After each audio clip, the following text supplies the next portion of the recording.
So first, let's look at the motivation equation, which is modeled off Piers Steele's procrastination equation.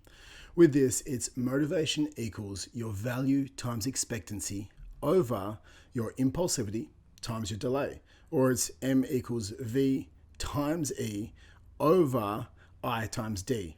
Now, we have to look at what does it actually mean. We have to have the numerators as high as we possibly can and the denominators as low as we possibly can, and we're going to have motivation for the behavior activity. So if we can understand this, what is value? When we're looking at, let's use all of this as going for a jog in the morning. Do you value going for a jog in the morning? Why are you doing it? What's the purpose behind it? Or you just used to pressing snooze and you don't value it all. It's like, don't value going at 5 a.m. I'm going to try and do it later in the day. If you have a huge why, you have a big enough why, and that activity, that behavior is linked to a larger goal, and you're going, I'm going to do this today because I made a bright line commitment to myself and I value this behavior and this task, then you're going to have a high value for it. Then we look at expectancy. Do you expect you're going to do the behavior? So your mind will go backwards over the span of time and go, do you normally wake up at 5 a.m.? Do you normally go for a run? Over the last 4 weeks, have you pressed snooze every single day? And if you wake up every single night, I'm going to wake up tomorrow, I'm going to wake up tomorrow, your levels of expectancy decrease and decrease and decrease. So instead of saying you're going to do it at 5 a.m., do it at 5:30 or do it at 6 a.m. Just push it back until you go, you know what, I expect that, yes, my expectancy is so high, I'm going to do it. Or you need to change the behavior. Instead of going for a run because that's a bit hard, you go, I'm only going to go for a walk. I'm going to put on my clothes, I'm going to go for a walk, and I'm going to walk around the block. And that's it. And that's also going to increase your expectancy. So if we have our value super high, we have our expectancy super high, then we need to go over impulsivity times delay.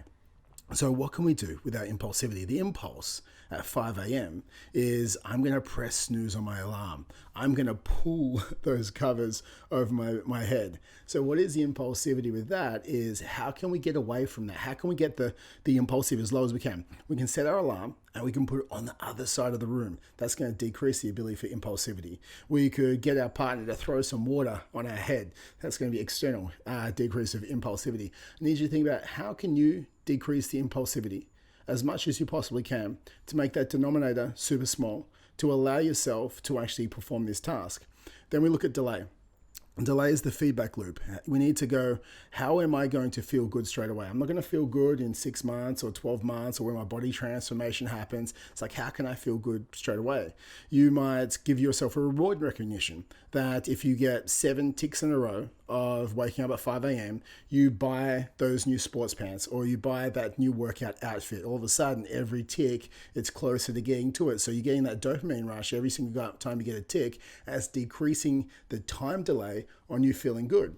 So that's the motivation equation. M equals value times expectancy over impulsivity times delay. Can you put this into your behaviors and start to increase your motivation right now?